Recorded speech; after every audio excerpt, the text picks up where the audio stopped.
All right. So, who thought we'd be here? Today, we are joined by Ryan Carney.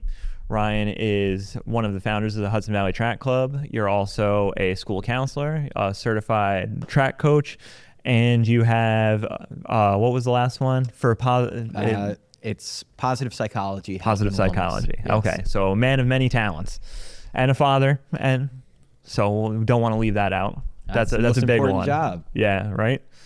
So today we wanted to talk a little bit about running. We wanted to talk about your journey and how you've got here, and also about a huge personal achievement that you just accomplished. Yeah. So if you want to just go on, do a little breakdown of who you are, how you got here, and then we'll jump right into the conversation. Yeah, great. Well, thanks for having me. It's really fun. It's the first podcast I've been on, so with all those accolades, that's kind of hard to believe. Yeah, maybe there'll be more. Yeah. But my name's Ryan Carney. I am a dad, like you said. I work at a school in Pine Plains.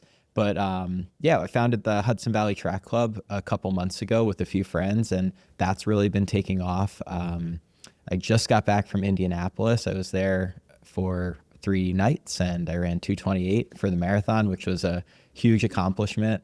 It took a lot of time to get there. But I've been running since I was in high school.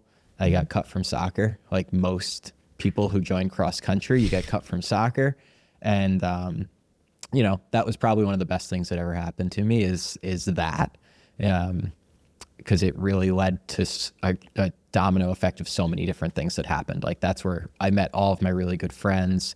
It definitely shaped like how I view life.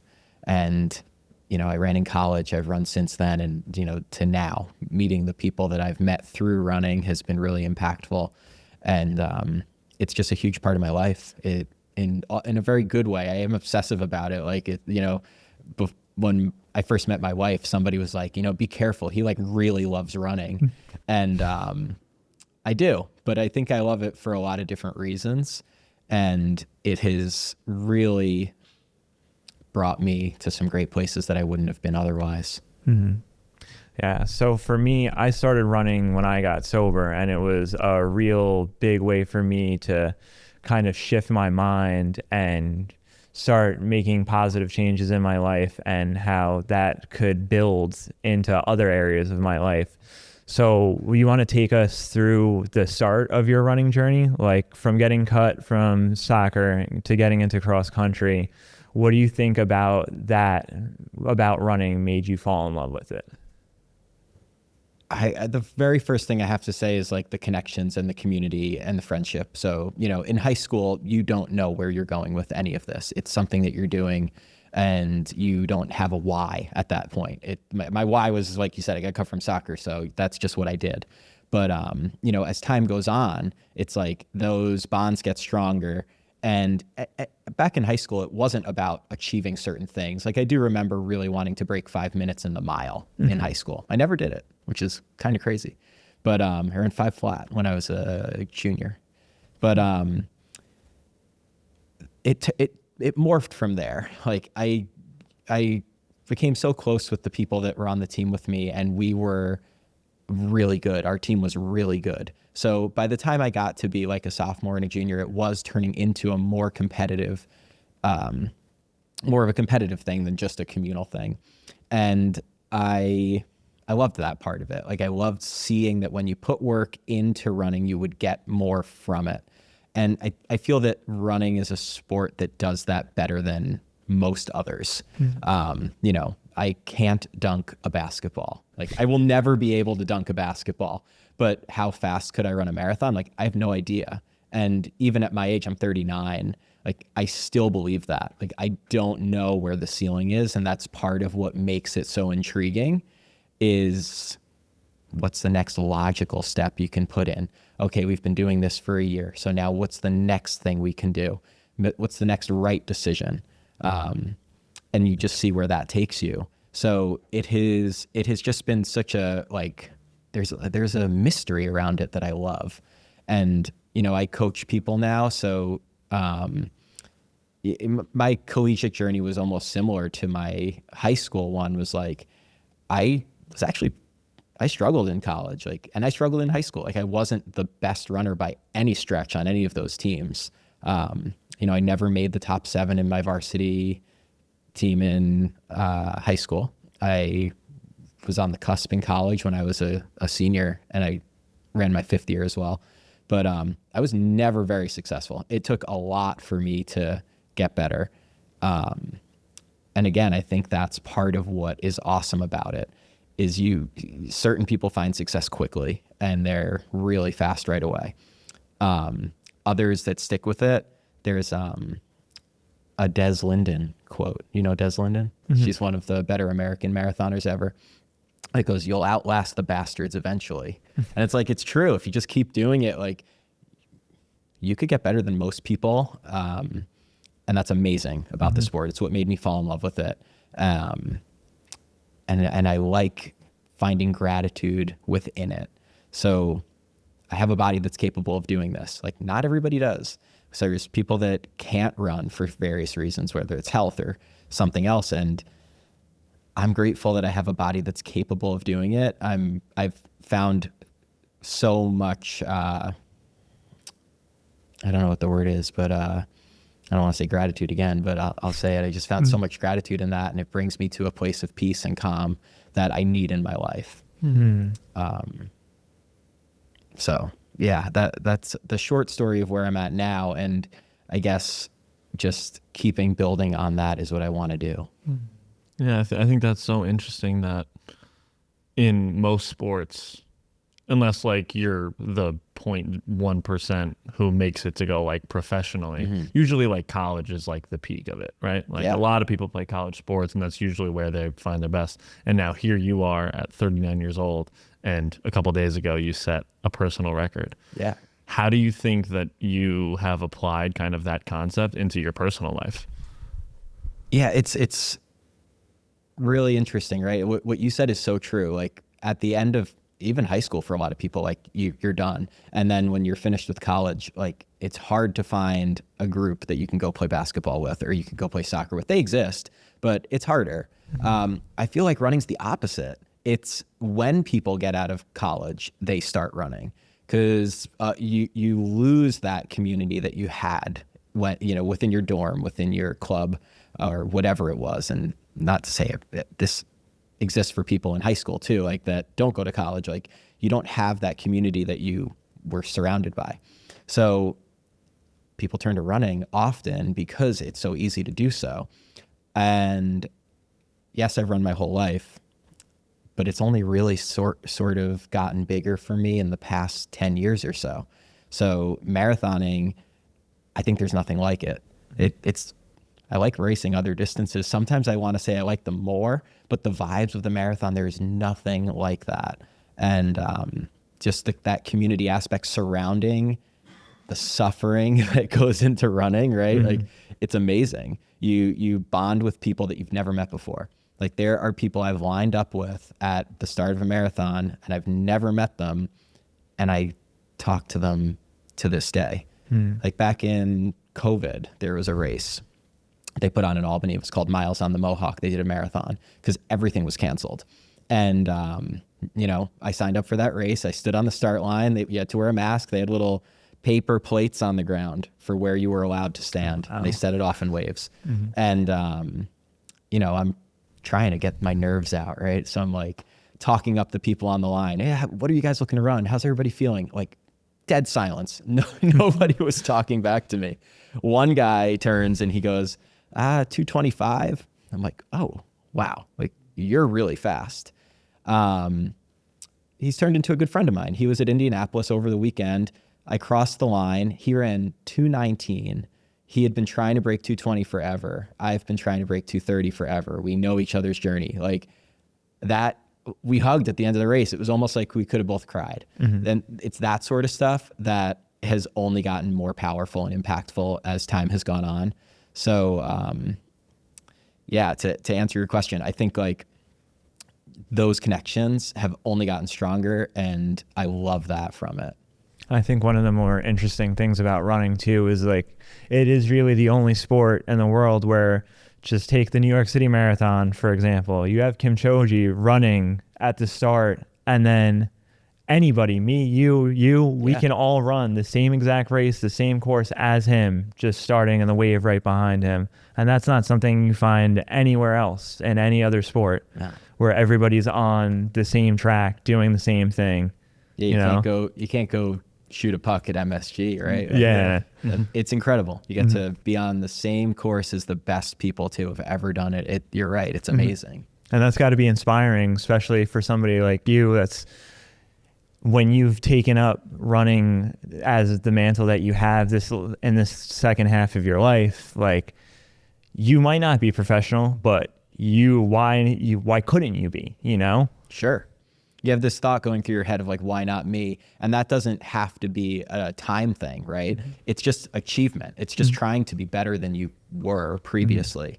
So, any person that I coach, and we go into a race and it's like, okay, we have a time goal. That's great. There's nothing wrong with that. But the thing that you really need to celebrate is the process that you're committing to.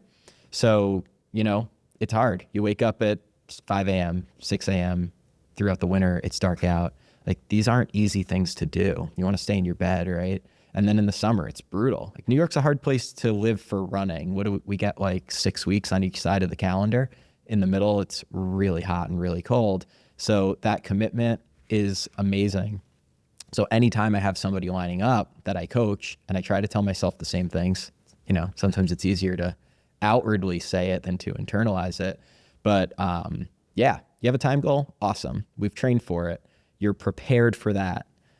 Is it going to happen? Like, we don't always know, you, regardless of the race distance, but especially in the marathon, it's just so long. So many things can happen. So if you celebrate the process that you've committed to, if you're really comfortable with continuing to do that, even if a goal doesn't come to fruition when you want it to, it's going to click eventually. And it might take time, but again, you keep showing up, you keep stacking bricks in the wall. It's a phrase we use all the time in Hudson Valley Track Club, is like brick by brick. It's going to happen. You're going to do well, and you're going to learn from it. You're going to meet people. It's going to take you places you wouldn't have been. Mm-hmm. You talked about community too, and how having a community of people that have like-minded ideas that are trying to achieve similar goals can be beneficial, and it can push you to be a little bit better. I think a lot of people get into running because of mental health, and then when you have that community, it makes it a little bit easier. Is there something in your life personally that like running has helped you push through mentally? Yeah, a lot of things probably. And, if I was to go way back, and this is the sort of thing that I feel sometimes in the moment you don't realize why you're doing certain things.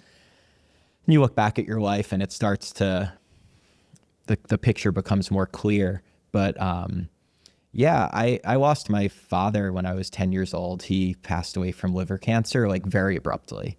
It was the type of thing where, one evening, I'm 10. I don't know what's going on. I'm an only child. So it's me and my mom and my dad. So my mom wakes me up. It's, 10 o'clock at night. I'm sleeping. She's like, we got to go to the hospital. So I don't know why. Dad's in pain. So we go to the hospital, and they say he has an enlarged liver. My dad wasn't an alcoholic, but he did drink daily, couple beers at night, and he smoked cigarettes. So he has an enlarged liver is what they say. So stop drinking, stop smoking. I couldn't tell you if they gave him like a medication or not. So this is 1996. We go home. Again, I'm 10. It's like all over my head, right? I don't know how to process this or what is actually happening. It's like, oh, what are my friends doing at school today? Like, what's the next toy that I'm going to get? Like, you're very self-centered at that age. And then it's maybe a month later, and he goes back into the hospital, and they found it. So they must have done more thorough testing. He has liver cancer, and it's like everywhere. I think he died like 10 days later. So it was really quick. So, that's not why I started to run, but I do think as time has gone on, I've realized that like that difficulty in my life, and I've said this to my mom before, I'm very thankful that she sort of taught me that it's okay for things to be hard. Like that's part of life, right? So it has translated into how I think about athletics. Like we do this because it's hard. That's great. Like we're here, right? Like my dad's not, he isn't here to be with me. He's not here to see my kids too. If he never met my wife, like all of those things that I wish he was here for. But then there's the flip side of that coin. And I told you that I work in a school. When I talk with kids that are going through things like this, sometimes you have to be like, I probably wouldn't be sitting in this chair talking to you if that didn't happen. Like if my father was still here, I don't know what my life would be like, but it would be different. It would have been easier.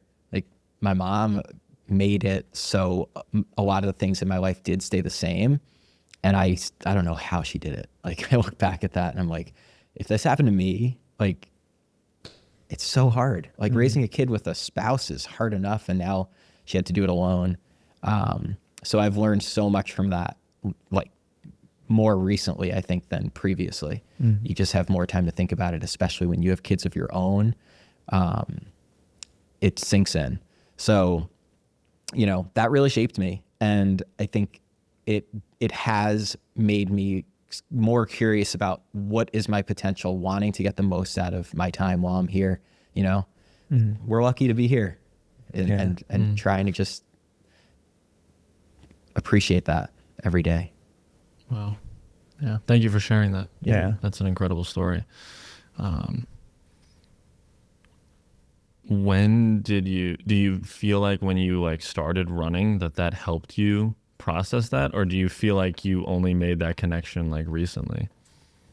I'd say I probably made that connection more recently. When you're little or when you're a kid, you don't want to be different, right? You just want to be like everyone else. So I used to make stuff up. I would lie about it. I remember I had a tutor in high school once who was like, I don't know, helping me with something in math. I wasn't very good at math. And Runner's math. Runner's math is great. That's awesome. All the math you need. That I can do. But she asked me at one point, she's like, I met your mom, but I've never met your dad. What does he do for work? And I lied. I didn't say like, oh, he passed away. I made it up. I made up a story. I'm like, oh, he works late. I avoided it for a really long time. It probably wasn't until like college and like where I was a little more willing to just talk about it. And I don't know why. It's not like I would break down when I would talk about it. I just didn't want to. So now later in life, I think I see the value in like in sharing that story. And there's people who've been through more tragic things than I have, but I feel that the things that I can share about it have been helpful to the people that I've worked with. In what way do you think that contributed to you going beyond running? And I can't remember the exact certification, but you said it's like positive psychology. Positive psychology. Positive psychology. How did you find that? I wanted to get some additional degree to sort of set myself up as like my life goes on. So I love my current job, but it's like anything. It's hard to picture yourself doing it forever. And a lot of people in education, it's like, oh, you get those jobs, you're in them forever until you retire. And maybe, who knows? But I also like having a little bit of a contingency plan where I can think about like, what else am I going to do? What else could I do? I love coaching. It's my favorite thing. So, and that doesn't just have to be running. Like I like talking to people about things that are going on in their lives. Like I love that part of my job in a school, like working with the kids and helping them with what's going on in their lives way more than the logistical stuff of like scheduling and, help. What is this teacher doing this period? And that's a big part of my job is more logistics than actual sitting down and counseling with kids.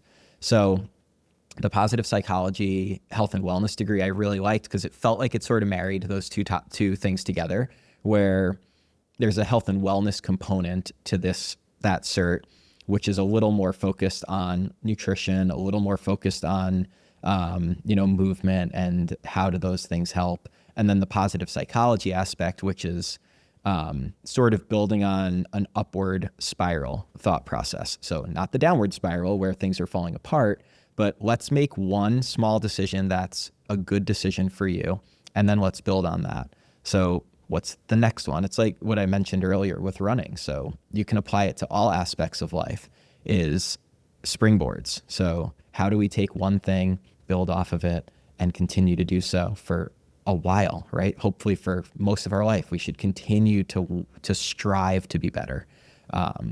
It's not easy. We have a lot of reasons to look at things negatively, and on social media, all these different platforms, that is where a lot of them lean. So to fight back against that, I think we all have to work hard to do that. We're in this together. The world can be crazy sometimes, but the positive psychology aspect was really great. And, there was nothing groundbreaking in that certification. It was a lot of stuff that you've heard, but I think going through it later in life as a 30-something-year-old was much better than doing a degree as like a 20-year-old in college where, you're not always focusing, you're not always putting your best foot forward. So it was a good decision. I don't know that I've really fully utilized it yet. But it's something I have in my back pocket. I learned from it. And it's helped with even just the lens on running for myself and being more grateful for everything that I have going on. Mm-hmm.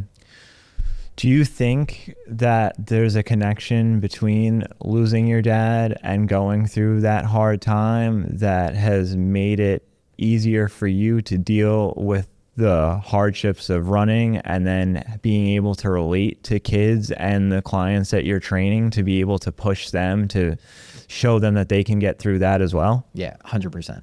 And it's like I said before, when you're a counselor, you're kind of told not to talk about yourself, and you want to try not to. It's about the other person's experience. But there are certain times where it is really helpful. And I do share that with the students that I work with. And I think it really does click when they've been going through something, to be like, wow, I'm not alone here. I've got somebody else on my side that's here to back me up, that has a similar experience, not the same experience. I can't say I know what that person is going through, but it's similar. And then when you're talking about the people you work with in running, again, it comes back to gratitude. And I talk about it so frequently with my athletes. It's like, we are so lucky to do this. We're so lucky. Like, this is it's a very privileged sport in a lot of ways. Like, yes, it's cheap. Okay. You need a pair of running shoes. That's all you theoretically need to do it. But people go so far above and beyond that now, right? I mean, myself included, but it's like, oh, we get these super shoes, and we get the watch, and we go to the Tracksmith, and I'm wearing it, and we go to Tracksmith or Bandit, and like, it can be privileged in a lot of ways. So we should be thankful and grateful that we're able to do it. And then when you're talking about pushing someone and running, right, as a coach or as an athlete yourself, like, that's an uncomfortable place to go. And there is a lot of self-doubt, a lot. Even when you've done all the work, you're getting on the start line for a marathon. Like, I'm sure you know this, and you're like, oh man, I'm not ready for this. It's like, you could have done everything absolutely perfectly, and you will step on that line and probably have some doubt. And that's okay. That's part of it. So having gone through those things that I've gone through, I think it has really been helpful to push other people to be better versions of themselves, and to just believe in yourself, man. Like Ted Lasso, right? Like, just believe, almost to a fault, right? Like, you almost need to be a little delusional in your self-belief, because eventually it will be accurate. But it takes time. Yeah. How would you say, like, if you had to break it down more like logically or scientifically, how can, obviously, like, you've accomplished a lot, especially even later in life, how would you try to help people and explain that idea of believing in yourself, especially with the background of, I'm sure you live with fear too, that something bad is going to happen, because totally. When you were young, something like that happened so suddenly. Yeah, absolutely. Yeah. So sort of two prongs to that question, right? So Yeah, you do live with fear, and I've felt that more actually. It's funny because more recently, especially during COVID, I don't know what it was, but I had really bad anxiety during that time, and I don't know why. I think we had a lot of like fear mongering in the media, and it was sort of put on us. But with kids and stuff, you just want to be around so badly, like you want to stay above ground, right? Like, and I think had to really fight against that, and I had to work really hard, and running was very helpful in that. And then when you're working with other people, because like you said, I've come really far in running, and at 39, I think I set a personal best in the 5K, the 10 mile, the half marathon, the marathon. But it's such a cumulative thing. So when I work with other people, it's like you have to be process, not goal oriented. Like goals are fine. But when I'm talking with other people that are newer to running, I'm like, 2 years, maybe more. Like you have to be really committed to this process. You have to be okay with it, having ups and downs. It's not always going to be perfect. You're going to have races that go great. You're going to have races that go really poorly. That mirrors life so well, right? Like that's exactly what we experience in the real world. You're going to have days that are awesome. You're going to have days that are tough. Or sometimes I actually prefer something like one of the people in my coaching group recently said is like, no, these are moments. Don't let it ruin your day. These are moments that are bad. So it doesn't mean you had a bad day. You had a bad moment. That was a tough morning, right? The rest of the day's gonna be awesome.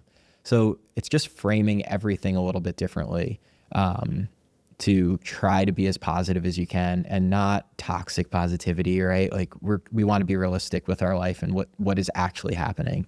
But yeah, just long term is the viewpoint when it comes to athletics and fitness that you have to take. And then within your day to day, be super micro and be like, okay, that might not have been great, but this can be awesome.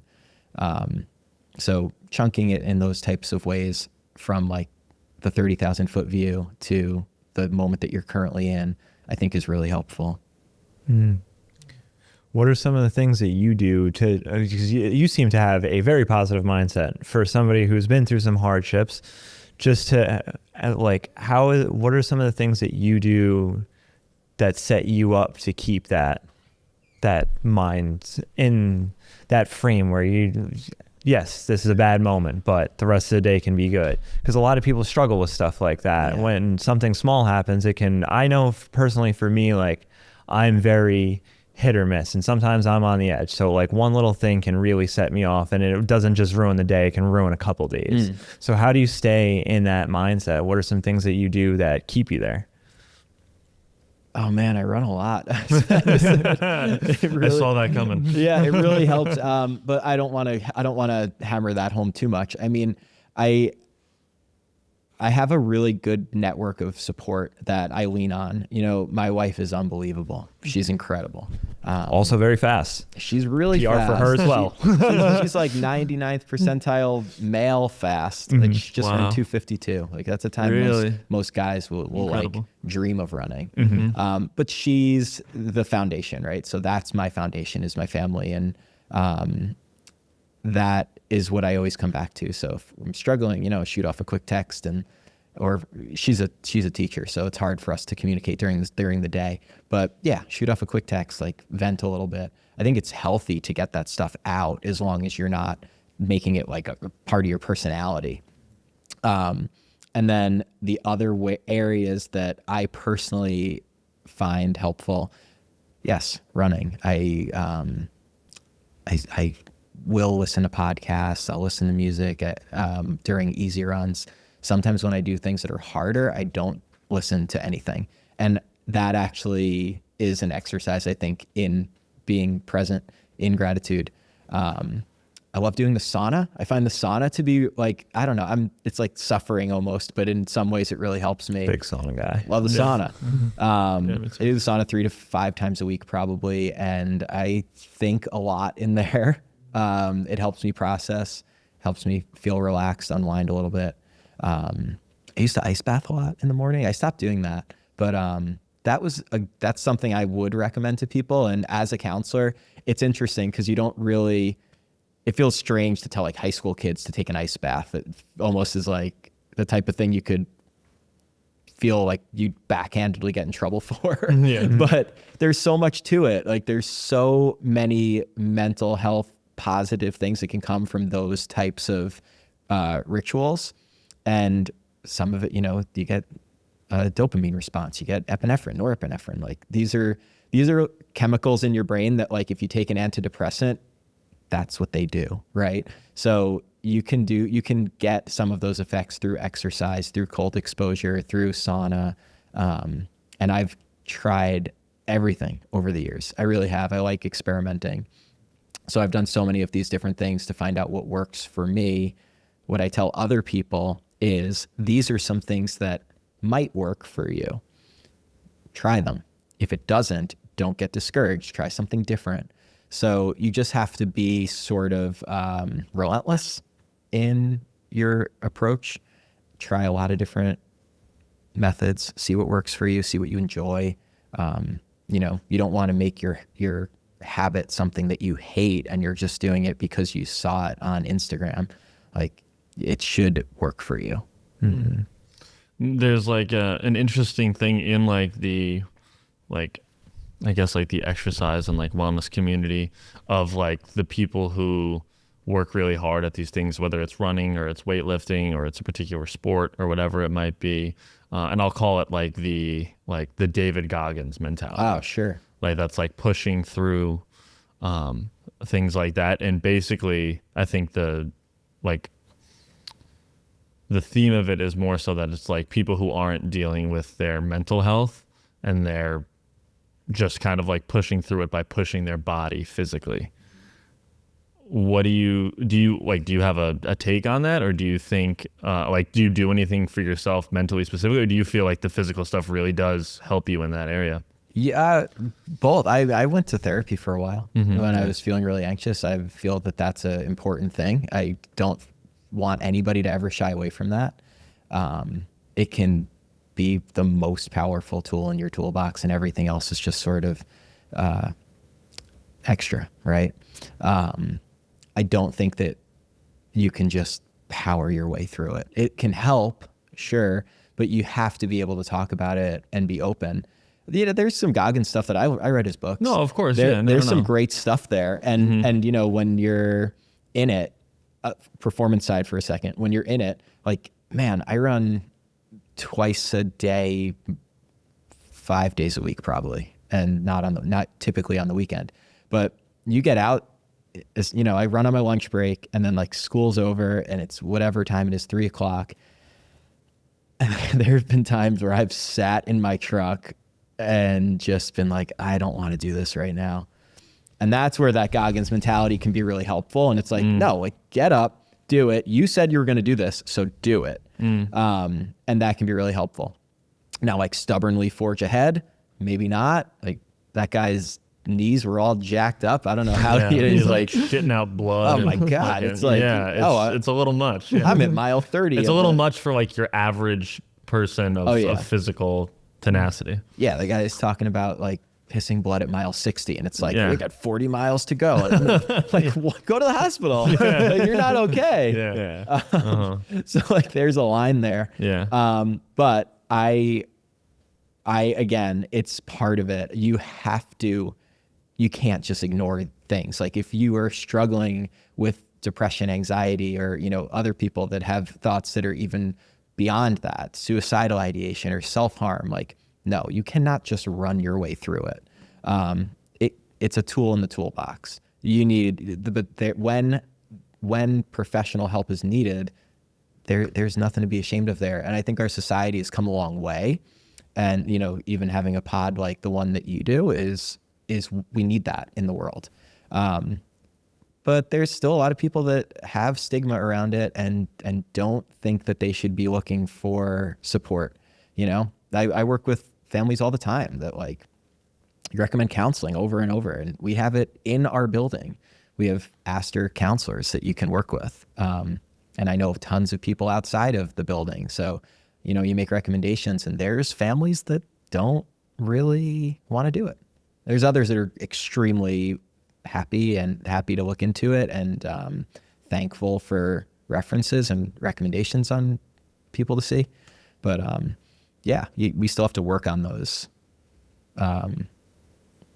notions that people have of, oh, there's a stigma around this. Yeah, I think that seeking support part is so big, because unfortunately there is still that stigma around the fact of, it's almost like if you need to step outside of your family or whatever the group is to find help, that like you're a failure within that dynamic. Totally. And I think that in particularly that is a thing for men, because it's like you should just like naturally be able to lead your family, or you should naturally be able to handle everything that life throws at you, or whatever it may be. Oh, the Irish, right? Like, to bury it. Don't talk about it. Yeah. Sweep it under the rug. Mm-hmm. Yeah. We're good.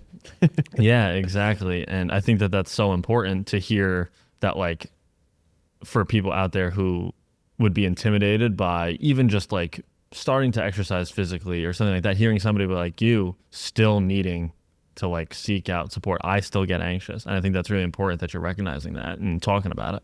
It's a process for all of us. Yeah.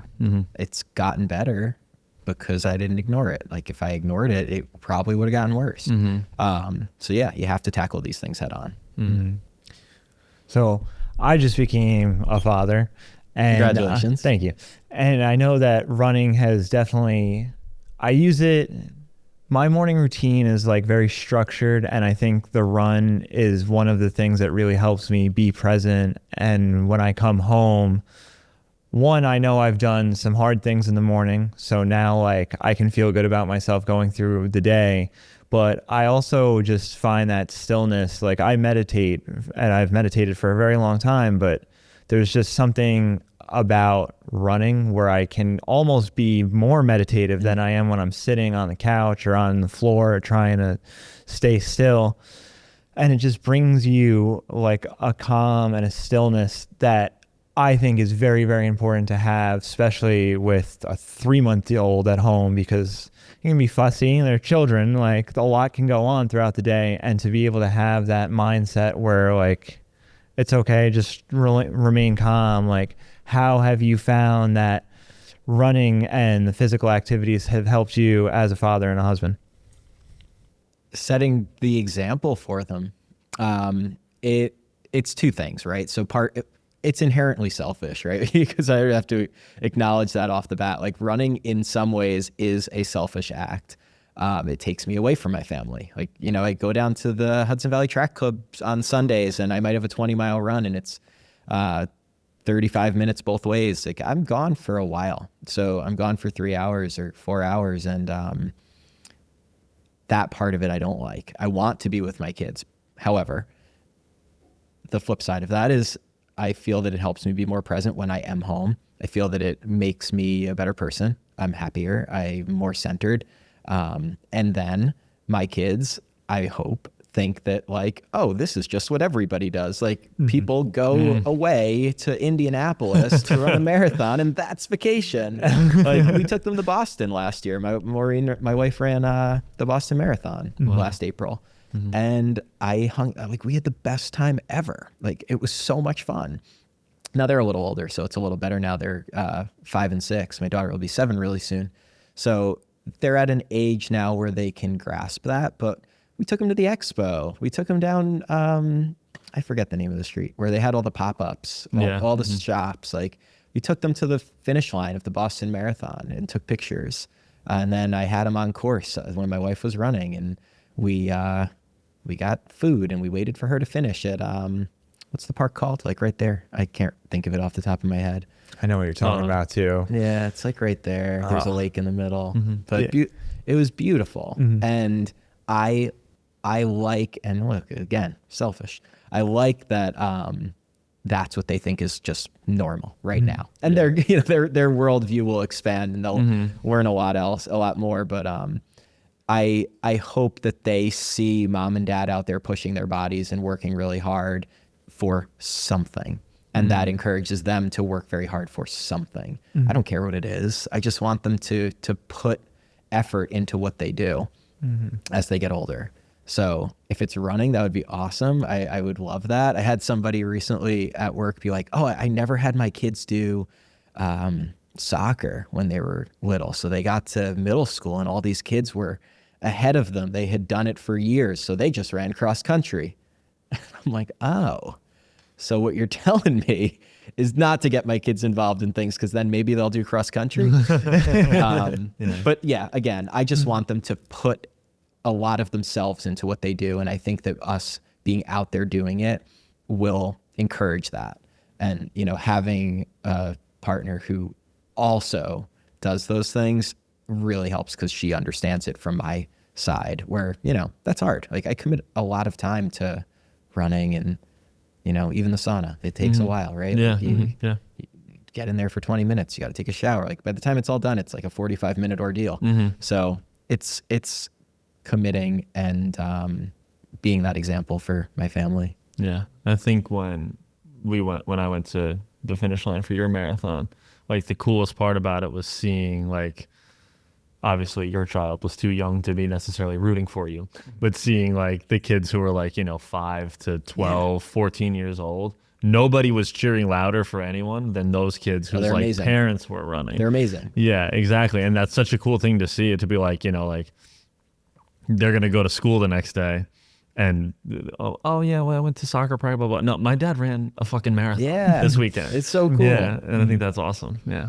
Yeah, you see it at the end of every time there's a major marathon, right? Like, all the videos come out and it's like the finish line embrace, man. It'll bring tears to your eyes. You don't even have to run the race. There was a New York City Marathon video that I'm watching, and I'm like, I wasn't even there. I could cry. Yeah. Just, you know, what people put themselves through to get there. So it's great. I love that my kids see it. Yeah. I want to go back to something you said earlier in the episode. You mentioned something about, I think a lot of times when we think about spiral, it's always associated with negative. Yes. Going down a rough path. And you mentioned like the upward spiral. For people who particularly struggle with depression, anxiety, or even, you know, something horrible happening to them, or the fear of taking the next step or things like that. Because I don't think that people necessarily think of positive decisions in that way, but as someone who's made positive decisions and has people in their life who also have made them, you can see that it's a thing. Yeah. How would you like break down the upward spiral, and how can somebody who is struggling or who feels like they can't take that first step, what advice would you give them? It doesn't have to be a big deal. Like, you can make these things small, achievable steps. So, you know, if we're talking about somebody that is struggling with, you know, depression or anxiety, and it's like, I can't even get out of bed in the morning. It's like, well, then let's make our first step, like, let's just go for a walk up and down the block. Like, is that achievable? If it's not, then what is? Can we get out of bed, and can we make a healthy breakfast? Maybe you don't normally eat breakfast. Maybe you skip it. Like, let's do something that is doable and small, and then build off of that. So, you know, I work with people all the time that'll come to me and they're like, I'm really new to running. I don't run at all. I want to do a marathon. And my question is, why? Like, why do you want to do that? Like, let's work on running a good 5K. Like, let's make it more achievable. Like, training for a marathon is really, really hard. To get out on Sunday and do a 2 or 3 hour run, like, that's tough.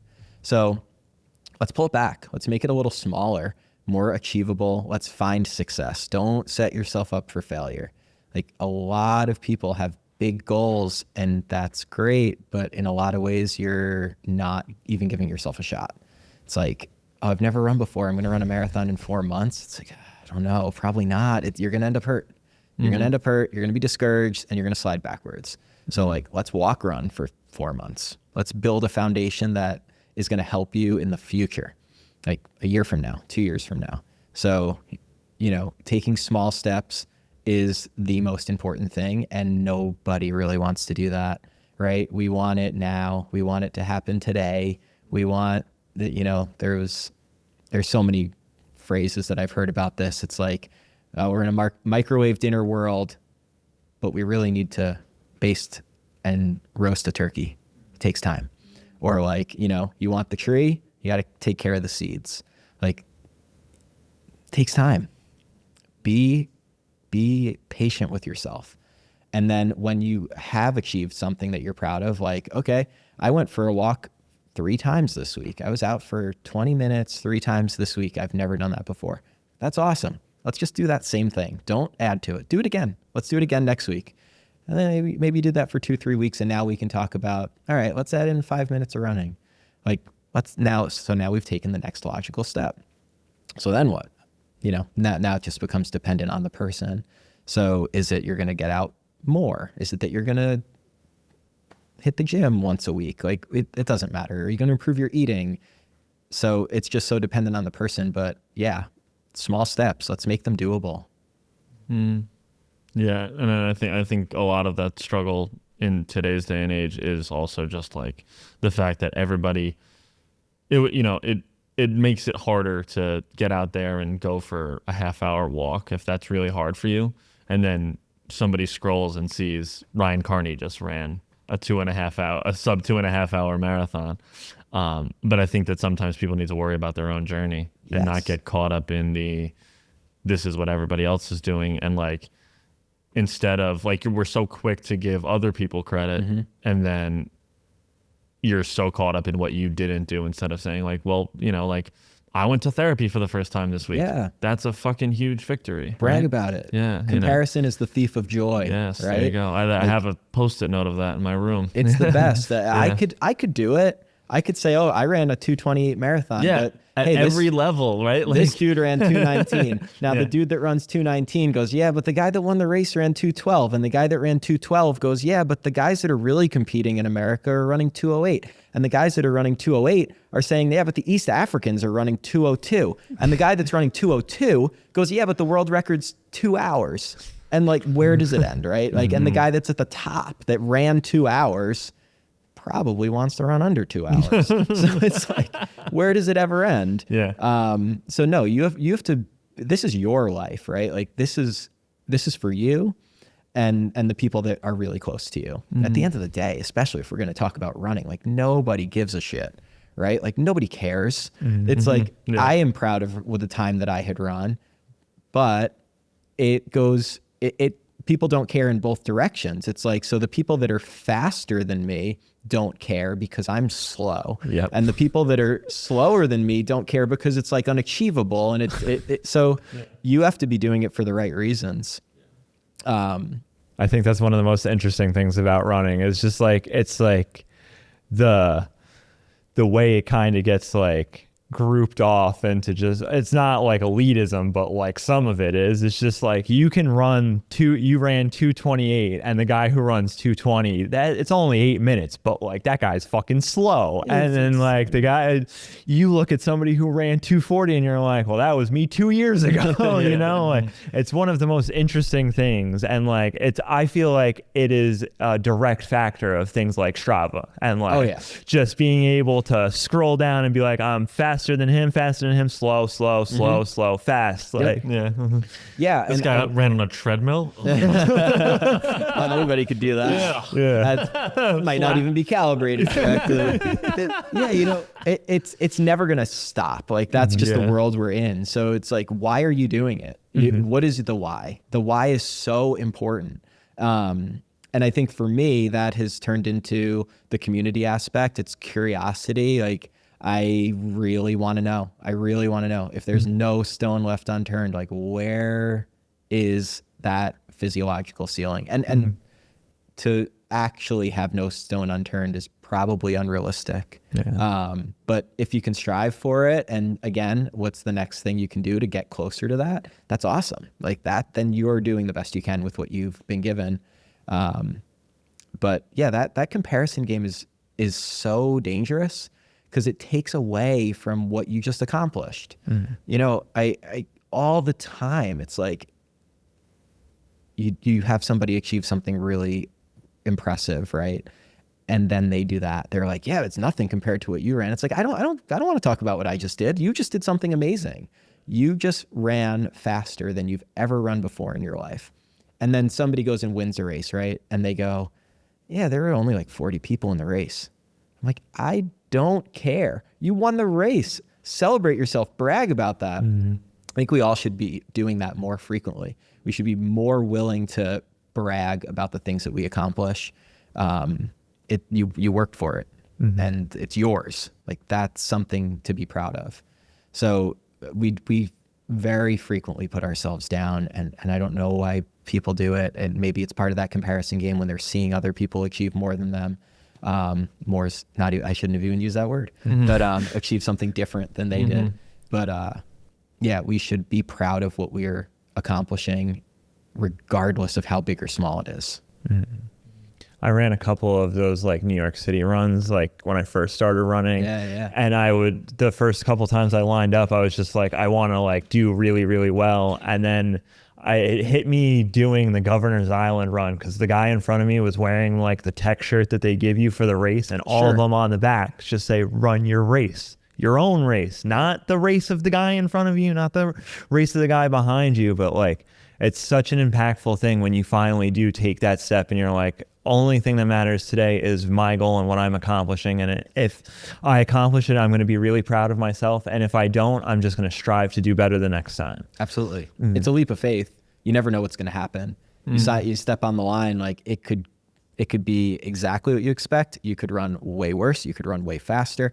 You have to tier your goals, know what you're happy with, know where your upper limit of possibility is, and what's your worst case scenario. You have to talk about that sometimes too. I went into Indianapolis saying, like, on a A+ day, I think I can run 226 to 228. So then the goal after that would be to run 228 to 230. And the goal after that is to set a PR, which previously was 230.48. And then if it's going worse than that, for whatever reason, like your stomach issue or something dumb, you get the flu, like, we might just pack it in and look at the next one. So like, having tiered goals is really important in running, and probably life too. Shoot for, or have it in your head of what your best case scenario is, and try to get there. And if you can't, you try next time. Just keep at it. I think one of the other things that's hard in running is, so there's people that don't run that are just getting into it, and that's hard, the physical aspect of it. But for somebody like that was athletic for their entire life, that has kind of been into running here and there, when you get into those marathon blocks and you're training, what are some things that you would tell your athletes that aren't necessarily limited by their physical limitations, but they have those mental blocks? Like, what if for whatever reason, mile 16 is always a big one for a lot of people? How do you get your athletes through those moments? Yeah. So you do want to look at the actual logistic of what's going on there. So you're always falling apart at the end of the marathon. Why? First, let's make sure you fueled properly. Like, did you carb load? Did you over carb load? Like, that could happen too. Sometimes people do too much, and their stomachs feel terrible. So did you carb load properly? Did you fuel properly during the race? Did you take in your gels? Did you get water from the water stations? Was it 90 degrees? Like, these things really matter. And then if everything is perfect, then it's like, okay, you did everything you could have done on race day. Did we prepare properly? Did you put in the miles? The long runs matter, the workouts matter, but the cumulative body of work matters more. So we're not trying to nail one long run. We're not trying to nail one workout. We're trying to be consistent and have, a B grade all the way through the block, not like a couple A's here and then you miss a easy run. Like, it all matters. So now if we've done all that, if all of that has gone well, so then what's happening mentally that's not allowing you to go to that place? Is it fear? Like, that is real. Like, you might be worried you're going to die running the race, right? It happens sometimes. So there are people that like will hold back from what they're capable of doing because they're worried something might happen. And I just took it to a very extreme place, but it could even be much smaller than that. Like, I've had a hamstring tweak for 5 weeks. I don't want to push here because what if my hamstring grabs? Okay, well, is it right now? Is your hamstring grabbing at you right now? It's like, well, no, but I was worried that maybe it would down the road. And it's like, but right now it's not. So let's just be okay with that. Let's run this mile and be happy that we're okay. So you have to sort of go down that thought process with your with your athletes. So this is what I try to do. It's like, let's look at the actual thing that was happening and then sort of zoom out from there. Yeah, I think, like, personally, I struggle with when, instead of seeing like how far you've been or whatever it might be, you see like what could go wrong, things like that. And like, I'm not a big runner. I've never ran more than whatever I ran with you that day. You ran like 8 miles. Yeah, it was like 8 miles. Good. That's yeah, good. exactly. And every time I hop on that treadmill, I'm like, I'm not a runner. What do I think I'm doing? Sure. You know?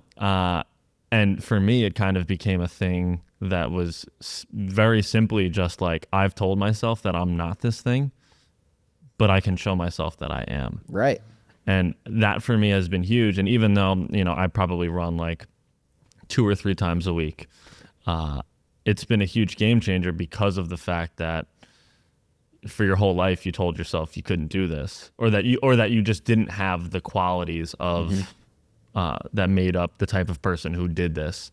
And then it's just like, but in a way it has showed me like what I'm capable of outside of running, because it's like, it's this simple thing. And I think that where it started for me was years ago. I saw a thing that said that like, I can't remember the exact stat, but it was like 90 or 95% of like adult people over the age of like 30 I know what will you're never saying. sprint. Yep. I knew you were going there. In their entire life. And I was like, and I like went outside and I was like, I'm just going to go fucking sprint. I don't want to be that statistic. Now I'm not that statistic. Yeah. And listen, you don't only run 2 to 3 times a week. You run 2 to 3 times a week. Exactly. Right? Yes. Yes. So that's awesome. That, even in the language right there, you notice it. Yeah. Yeah. Yeah. But it's, and I love that statistic. I talk about that all the time. Do you? Oh man, I don't want to be that. I don't want to be that statistic. I mean, we should do these things. Like, we have bodies that are capable of doing them. So now, like, don't get me wrong. If you've never run before, don't just go outside and start sprinting. Like, you're setting yourself up for something to go wrong. Again, like, let's take a logical step here. Of course. Let's jog slowly. Let's do that for a few weeks. And then maybe in a month, we can do strides at like 90% of our capability. And you creep that up to 95. And then maybe we transition them to a hill. So it's not as stressful on our joints, and we can get a lot of power output there without a lot of like stress on our tendons and our muscles. So yeah, you just meet yourself where you are and go from there, because you don't know where you're going to go from there. Yeah. You mentioned earlier too, that throughout your 20s, maybe you were making not so great decisions. What was that like, and how did you get to where you are now? And and also, like, what were those decisions, you know? Like, because him and I obviously have a backstory that may be similar. Yeah, I've always had a tough time with food. Like, I'll like binge on stuff. So in my 20s, I dealt with injury from running, and that would bring me to like a depressive place where it's like, screw it. Like, there's nothing going on today that I'm even working for. So I'm going to eat half a sleeve of Oreos. And it's like, you know, all of a sudden I'm like 20 pounds heavier than I was when I was running in college. And then I feel shitty about that. So it takes, and now we're on the downward spiral, right? So It's very like, easy. Yeah. you know, and life was good. It's not like my life was bad. Like, you know, my wife and I were building something, and we were doing well in our careers, and like, you know, bouncing around and doing things like that. But from like a physical standpoint, I was really unhappy with what was going on, and I really wanted that to improve. So, you know, there was a point where I did sort of say to myself, like, I got to get this under control. Like, I got to do better, because I just don't feel good. I don't feel like I'm achieving what I could potentially achieve, and I'm leaving it on the table. So it's like, I started off by just doing those, what were they called? Insanity, like Shaun T workouts, and I remember those P90X things, and like those are crazy. They were so hard. Talk about a VO2 max Oh builder. my God, dude. And like, it's like, I'm just going to get through as much as I can. And you know, you do like 5 reps. This dude's out there doing 50. It's like, yeah, but again, you're showing up and you're committing to that. And I think that helped me like address, like deficits in my like posterior chain, like, you know, your calves or your Achilles or your plantar fascia or your glutes, whatever, to allow me to run more. And then I think when I was coming back from being injured in my 20s, it was like, I was running like half a mile at a time. And I look back, because actually, it's funny, it must have been like 2015, 2016. Like I started to get more consistent with running, and it was sort of lined up with as Strava was taking off.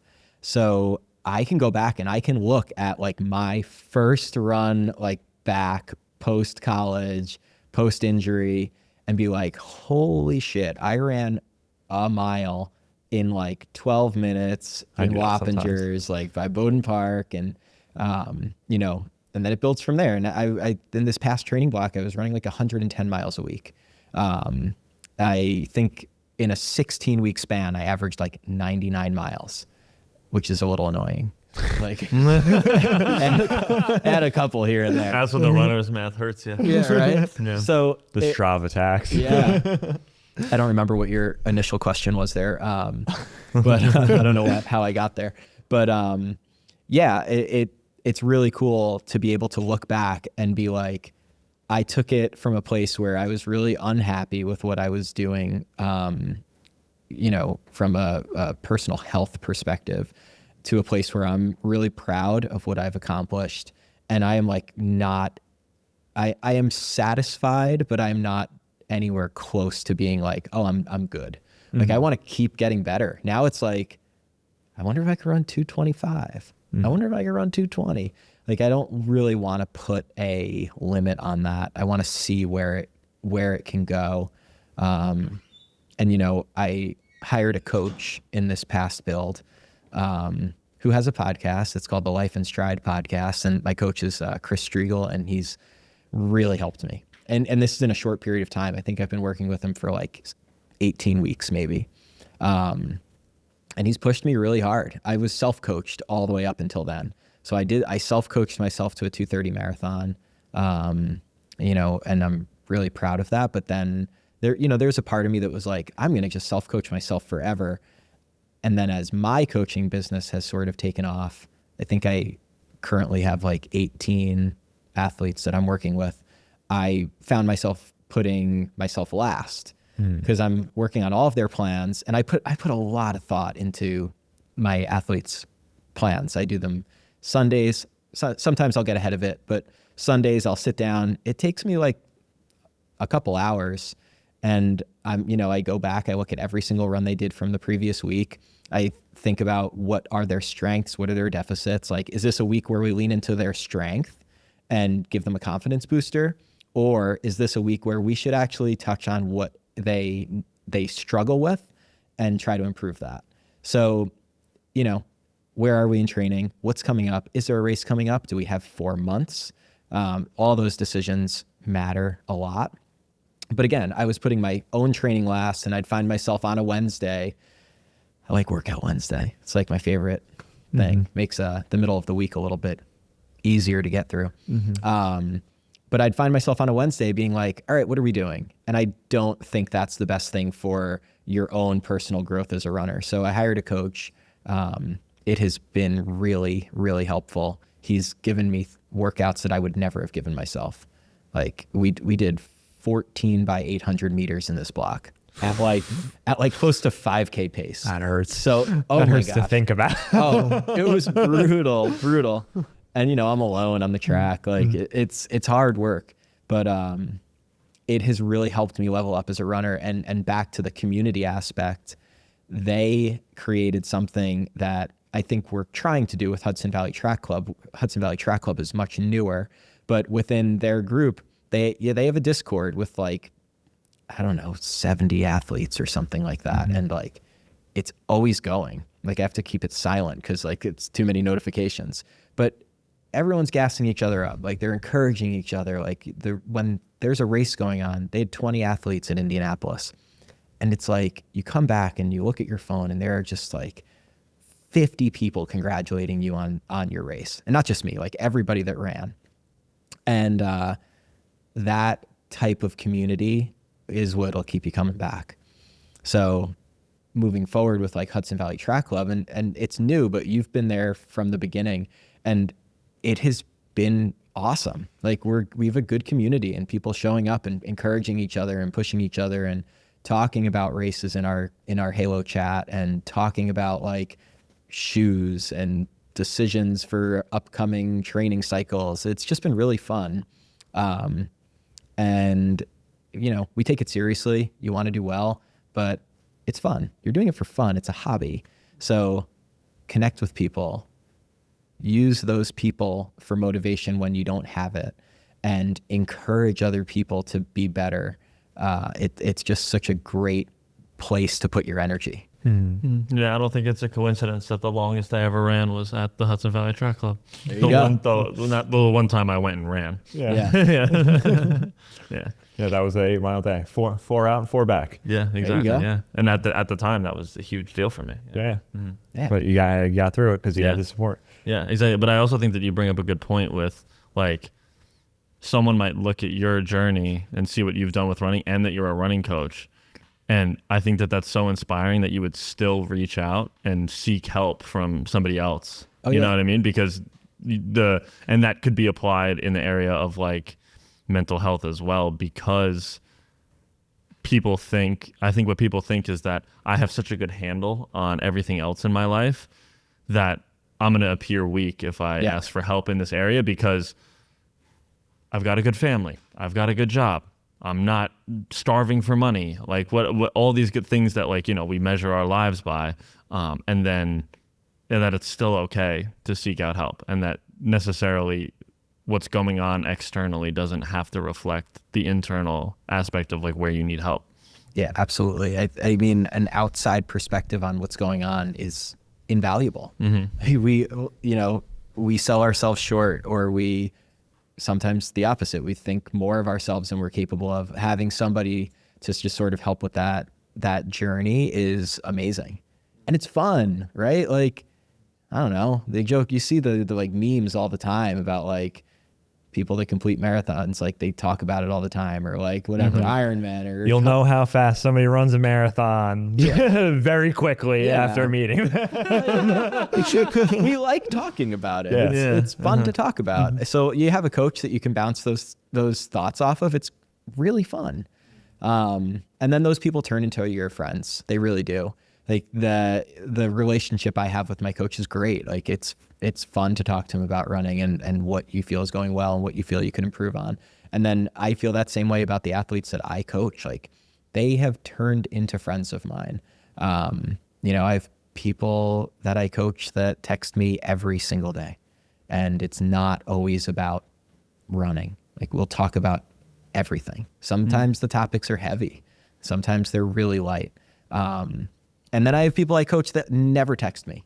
I'm like, I'm reaching out to them and, you know, trying to check in and see what's going on with them. So the range is really big, but you get something from every single person that you work with. And, you know, I've gotten better as a person, as a coach, as a runner, because of the other people that I work with. Just seeing like how they respond to certain things, you know. Some people are really stubborn and they will run through injuries or hide them from me. And other people are like really cautious and they get worried whenever something is achy. So it's just like everyone's so different, and that's the best part of it. What do you think is the biggest difference from being self-coached to finding a coach? What do you think Chris was able to push you through that you weren't necessarily acknowledging that you needed to push yourself through on your own?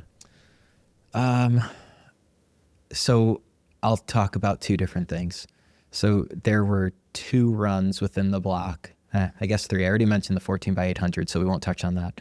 But there were 2 others that really made me be like, holy shit. Like, I don't know.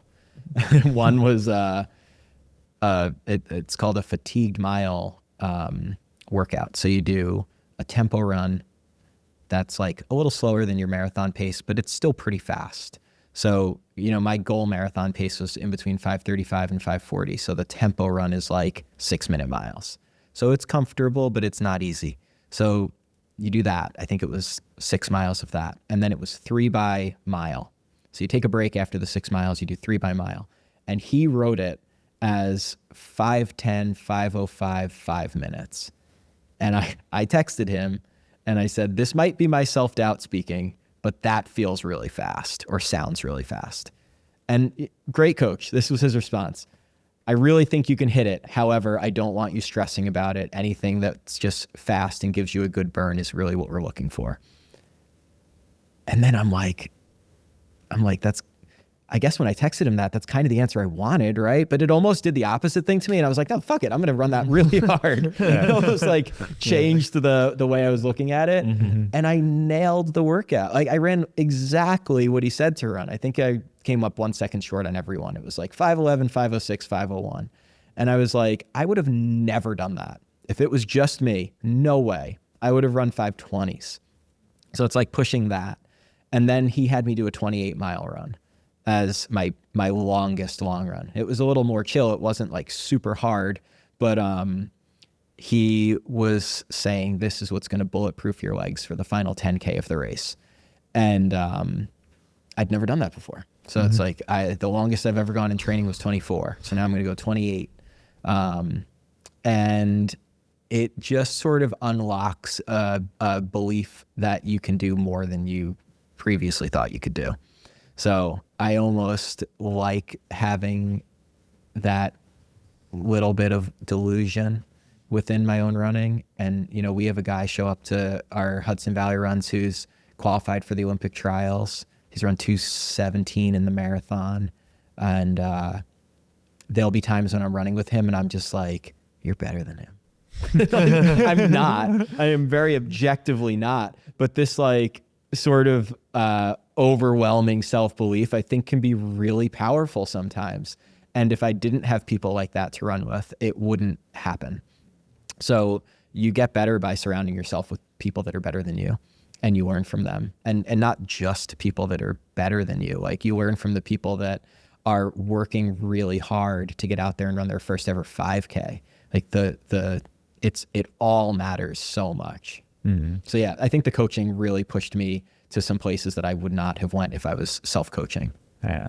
I think it's such a mental game because I listened to the Rich Roll podcast the other day and he had, I forget his name, the CEO of The Athletic. Yeah. But I listened to it he's as a well. marathoner Thompson, I forget his first name. Yeah. He was talking about like how he had always been like set like one time, I think it was like 2:34 or something like that was like always his time. And then he started working with the Nike people and they were just like, all right, well, let's get you comfortable just doing 200 meters at a time you've never seen before, because like it can be intimidating. Like for me personally, like I know 7:30 is like gonna hurt a little bit, but like I can do it pretty confidently. I can run that time. But like as I start to inch down, like 6:50 is not really that much different than 7 minutes. Yes. But for some reason, because there's a 6 there, it's like I don't feel like I'm running 6 minutes and 50 seconds. I feel like I'm running 6 minutes flat, and like that's very intimidating to me. So to just like mentally take yourself out of it by like going on the track and just doing 200 meters and seeing like the 4-minute mark there and being like, oh, that's achievable. Like if I can get comfortable doing this, like stretching it out. And I think it's important to have a coach like that pushes you to be like, let's try something you're not necessarily used to. And like, let's change that narrative in your mind that this is possible for you. Yes. Yeah. I listened to that pod on the plane to Indianapolis and it was really great. And that stuff is so true. I have these conversations with my wife all the time. It's like not normal dinner table conversation. We're talking about like training theory and, you know, how do you get there? And it is such a mental thing, right? Like if we didn't have watches, we wouldn't think about this as much. If we didn't have Strava, we wouldn't think about it as much. It's like, you know, back in college, we didn't have that stuff. We'd go out and we'd run for an hour. Like somebody with a stopwatch. Yeah, it was. But I actually loved that little mental trick that he talked about. It's like, let's have our athletes that are about to level up do something that's really out of their comfort zone for a short amount of time. Just get that little mental boost of like, oh, I can run 5-minute pace. I can do that. And see where that takes you from there. Because if you can raise the waterline of your speed, so if you can work it back to our not sprinting over the age of 30 thing, like that's what we're fighting. Like as you get older, your aerobic system is firing on all cylinders. That is not a problem. We're fighting loss of power. So like if you can lean into that, if you can lean into your speed, it's going to raise the water level for everything else. Your marathon pace should theoretically get faster. Every pace should theoretically get faster. But yeah, it's very overlooked. And I think those like small little doses of quick work make a huge difference. Yeah. You mentioned it earlier and you just mentioned it again now. Do you want to talk a little bit about what it means to have a supportive partner, especially with what you're doing, and what that means because of what happened with your family when you were younger? Yeah. I don't know that there, when you really commit to running at it with the amount of time that I devote to it, I think there are like way more people that think it's crazy than think it's like great. And it goes beyond just like trying to be healthy, right? There's probably an argument that running 100 miles a week is good for performance. Is it healthy? Like, I don't know. I like it, but I don't know if it's, cellularly helpful. Like, it might be over the line of the, like what longevity people talk about. It's like, you don't need that much. You need a lot less than that. But, I chase it because I'm curious and I want to know where it can go. If my wife was mad at me for every 20-mile long run that I did, like that would be really tough. Like that would really create a rift in the relationship eventually. So if she wasn't a runner, she is the type of person that would be supportive no matter what. Her being a runner makes it even better because we trade. It's like, okay, Saturday's your long run day. I'm going to hang out with the kids. We're going to go to the park if it's a nice day. If it's not, we're going to stay inside. We'll play with blocks in the basement. And then Sunday's my day and we trade. And then when the other's back from their run, give them time to unwind, feel better. And then we do something as a family. So, having that is absolutely necessary for achieving something. Like you can't feel guilty about it. You have to feel like this is something that the other person really wants for you too. Like, we see each other at the end of the race on Saturday. Like we both are crying pretty much, like, because you're just so happy for the other person. You know how hard they work for that goal. And, to tie it back into my experience as a 10-year-old, like losing my father, like that just wasn't part of my life at all. Like, my mom is a very healthy person. She's amazing. Not an athlete, so like our life was not surrounded. That wasn't a focal point of our life at all. It was much more just about like being together and being with our family. So, we are doing that in my family too, just in a different way. So finding what works for us within that same context of like love and being together, we're just using athletics to express that a little bit more. Was she a runner when you met her, your wife? Not really. but, it's funny. She had no choice. So you telling me Maureen got this fast that quickly? I do coach her. There's the secret. There we go. No, so funny story. I'll tell you how we met really. So we took a class together, but we didn't talk to each other. It was at Manhattan College is where we both went. But we're in the fitness center one day and it was like a horrible day. It was pouring rain. I was going to go for a run and I'm like, I just don't feel like it. So I ran on the treadmill in the fitness center and she was in there too. It was just the two of us. We said no words to each other. And then she sends me a message on Facebook that's like, I'm thinking of running my first half marathon. Like, do you have any pointers? Something along those lines. And like, I had like a few almost sort of relationships in college that like never turned into anything. And I was like, yeah, I'm not beating around this bush at all. So I'm like, yeah, sure. Happy to talk to you. Do you want to go to dinner? We can talk about it there. Nice. And that's so wow. Ever since we really have known each other though, she has run. And it's had its ebbs and flows for both of us where, somebody falls out of favor, somebody gets injured or takes a break. And it's only been since we really had kids that like she has committed fully to it, has really dove in. after our son was born, like has crushed it, just crushed it season after season. Yeah, you know, we joke, we go, there was a run we did at Rockefeller State Park. I don't know if you're familiar, in Sleepy Hollow. And she was just getting started, and we're going up, and it's a really, really hilly place. And she was like almost in tears, like, I don't want to do this. This is stupid. Like, you go, you're faster. And I'm like, I'm happy to be here with you. I could care less if we're walking. Like, this is great.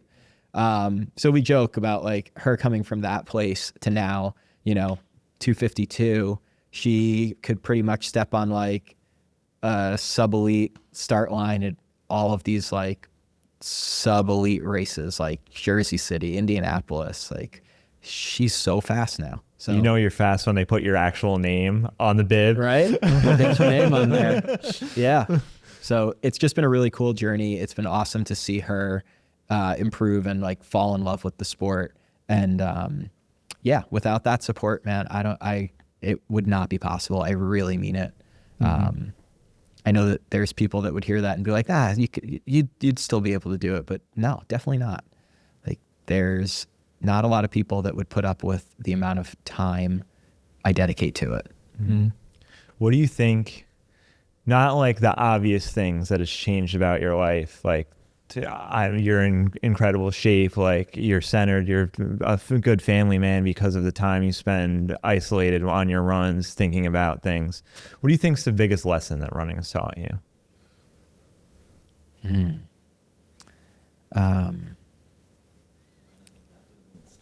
That's a good one. Well, I think it's Because I took out the obvious. Don't tell me you got faster. I'm in great shape. the biggest lesson.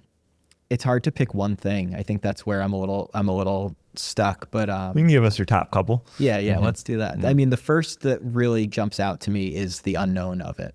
Like, I love that. I think that running has taught me that it sounds so cheesy, but anything is possible within reason. I'm not going to the Olympics, but can I keep getting better into my 40s? Like, yeah, I am positive that I can. And that's something that when I was, running in my 20s, I would have never said. So, now you look back and it's like, man, I ran faster for 5K at 39 than I did at 20. Like, that's crazy.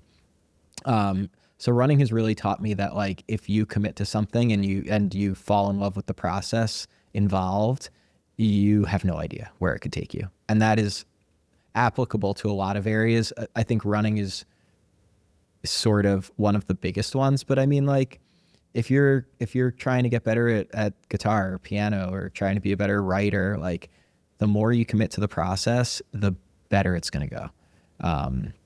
So that's one of the main things it's taught me. And the other would just be the power of community, the power of having people around you that lift you up when you're struggling is unbelievable. Like, you get, it sounds so dumb, but like, I go and I look at all the comments that I got, people congratulating me on having run under 230. I mean, some of these people are people I've known for years and I'm really close to, and others are people I don't know at all. And like, some dude that followed me because he was at the same race as me and has been watching me try really hard for 3 years, and finally got there and is like, I think genuinely happy that you did it. Like, that's really amazing. So, yeah, just the unknown, trying to get to places when you don't really know what the end result's going to be, and then the community aspect of it, just feeling that love. Yeah, I think the beauty of that too is that I'm sure that because you've had so many times where you were struggling and other people offered support, is that in a lot of ways it makes it easy and very natural to offer support to other people, regardless of like the fact that in terms of like the running world, you're on the higher end versus the lower end. I'm sure that it's very satisfying to be able to give to somebody the encouraging words or the congratulations or the support when they're down, because you know what that felt like when you could only run 1 mile. Yeah, absolutely. Yeah, I mean, it's I seeing the people that I work with succeed is more impactful than when I succeed. And I really mean it. Like, I coached the cross country team at Pine Plains for a while. I didn't do it this year because I was really trying to go all in. Again, running can be a selfish act. Just trying to go all in on my own running. But in 2023, I coached the Pine Plains cross country team. We won the state championship. Wow. I mean, this school has like 40 to 60 kids per grade. It's so small. Wow. And we won Class D, but then they do a thing in high school cross country. It's a merge. So they'll put all the results together. And we got like 4th, or maybe it was 5th. But that means in the entire state of New York, you're talking like Arlington-sized schools that have 2,000 We went kids. to NFA. NFA's got like 2,300. Yeah, massive schools. We got 4th. We got 5th. It was lightning in a bottle in some ways, where like my job as a coach was like, don't fuck it up. Like, just keep these kids healthy. We're probably going to win. But I look back at that and I'm like, I didn't run a step. I mean, I ran with them every now and again, but like, that was one of the best running experiences I've ever had in my life. And it was as a coach watching the kids be successful. So yeah, like, you see other people dedicate time to something and get something out of it. It's amazing. Yeah, I think that's so important for them to be able to see, being 15, 16, 17 years old and being able to see somebody 20 years ahead of you still striving to improve and get better. Yeah, I do think that it matters. I had there's the team has dwindled since 2023. There's a lot less kids on the team, but 2 of them came in yesterday to be like, man, congratulations. That was really cool. And it does. It helps. It gives them something to be like, wow, this guy's still going for it. Yeah, exactly. Yeah, I think that's super important. And if young men in particular, I think need that these days. If there was something you could go back and tell that 10, 12-year-old self who was going through it right now, what would you say to him? That it's going to shape who you are. And there's kind of 2 directions you can go with that, right? You could struggle and give up, and you could see where that takes certain people, right? Like, we see how bad drugs are in this country. We see how many people are addicted to tons of different things. You see people give up, right? Like, live in filth and not take care of themselves or whatever it is. And then you see others that find ways to rise above it. And you can be so much stronger than you think you are because of the things that are difficult in your life. So yeah, it's horrible, right? Like, do I wish my dad was still here? Like, of course I do. But I wouldn't be who I am without having experienced that. And it's like a weird gratitude sort of thing, that you can't say you're like happy it happened, because you're not. You wish it didn't. But it makes you who you are. And if you rise above it and you learn from that, like, you're going to be an incredible person. So you're going to have ups and downs. It's going to be hard. There's going to be days that are tough, and there's going to be days that are great. Most of life is the in-between, though, right? Like, most of it is not the peak or the valley. Most of it's the middle. So, you can't be defined by either one. Like, this 228 that I just ran does not define me as a human. The terrible injuries and the times when I've been unhappy with where I was at physically do not define me. It's how do you treat other people? Like, are you kind? Do you love people? Are you out there encouraging others? Like, that's what's going to define you, right? That's how people are going to remember you. Like, how did you make them feel? They're not going to remember you for your marathon time. They're not going to remember you for the amount of miles you ran in a week. That's not important. It can be important to you, but it's all the other stuff that makes you who you are, that people will remember you for. So if you can take something really negative and learn from it and grow from it, like, that's where the magic happens, right? Mm-hmm. Yeah. You sure you don't want your marathon time at your funeral? You sure? I don't know. I mean, I put a lot into it, man. Maybe. Just a red clock. Yeah. Red digital clock. No, they did it for Prefontaine. Yeah. When he didn't break 13 minutes for the 5K. Yeah. They did it for him. So, but no, it's it's a funny thing, life, isn't it? Like you just have no idea where it's going to take you. And I don't know what my life is going to be like 10 years from now, 10 minutes from now. Like things change in the blink of an eye, right? So I'm grateful to be here with you. I'm grateful that when I get home that I make it home, and you know, everything. Yeah, I think a big lesson I'll take from this is just the gratitude of it, you know, and being able to see that you were in a tough situation and turned it into something so beautiful. Yeah. know? Yeah. Yeah, that's amazing. Yeah. Man. Yeah. Speaking of the track club one more time and community, what is a message that you would like to send to people that are looking for a community and could find one at the Hudson Valley Track Club? Yeah. I want people to come out. So, you know, it's like, so frequently we've had people reach out and be like, you guys, you run so fast. Like, I'm not there yet. And it's like, just come out. There's so many people that are running fast. There's so many people that are like just new to it and trying to run and get fit for the first time. So I think the message is like, come out. We've got people for you. Bring a friend if you're worried about that. Like, bring somebody with you that can hang out. I mean, at the end of the day, it's an out and back run on like the walkway over the Hudson. It's open to the public, so anybody can go. We want just to encourage people to come out for the community aspect. You know, as it grows, I think we would love to do actual events, whether they're races or just like dinners or brand. We talked about like branding parties, like, oh, bring your singlet. I'll throw the logo on it for you. Like, we don't charge people for stuff like that. We just want people to have fun and be around for it. So yeah, the main thing that I want people to get out of Hudson Valley Track Club, like as the years go on, is community, is having people to encourage you when you don't have the motivation yourself. And then, yeah, you know, beyond that, for people that like want to achieve certain things, like, we're going to do coaching plans. We're like group coaching plans. I do individual coaching plans.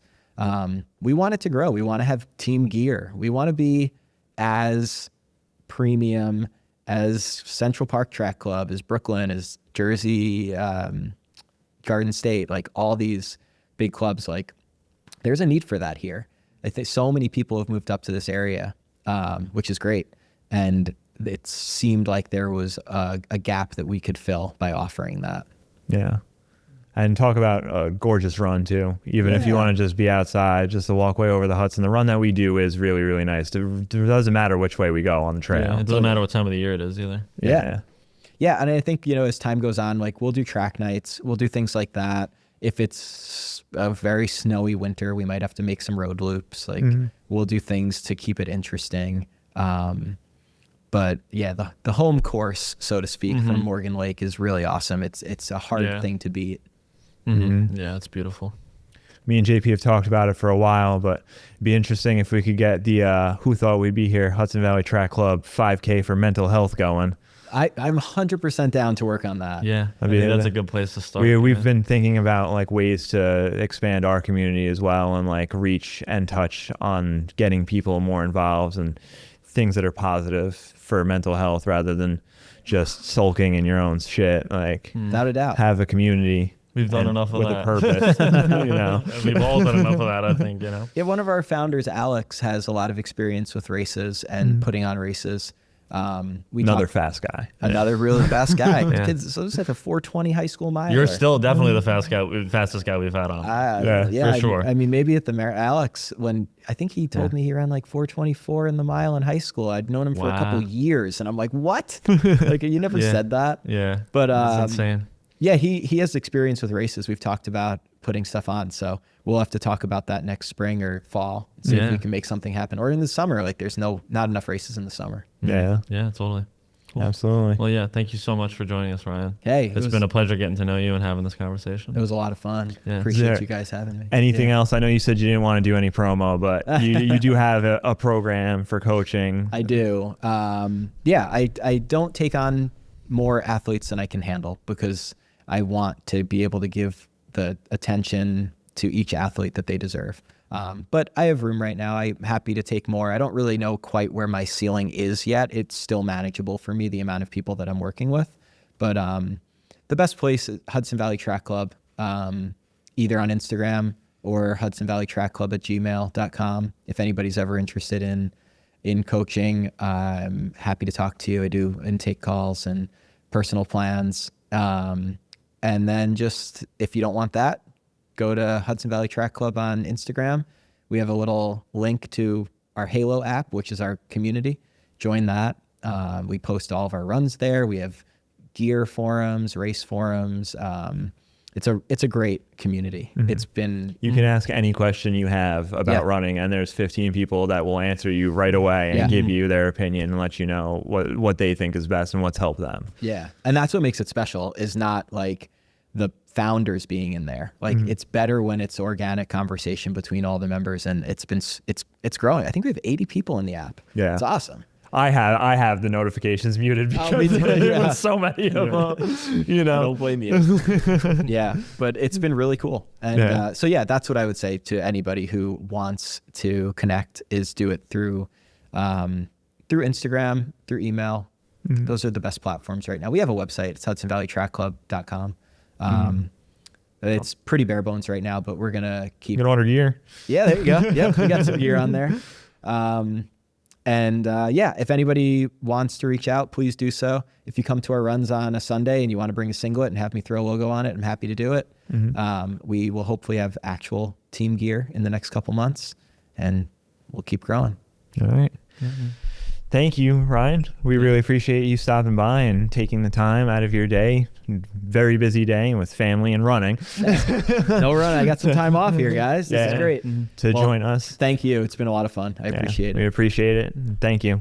Yeah. All right. Who thought we'd be here with the fastest guy we've ever had on the podcast?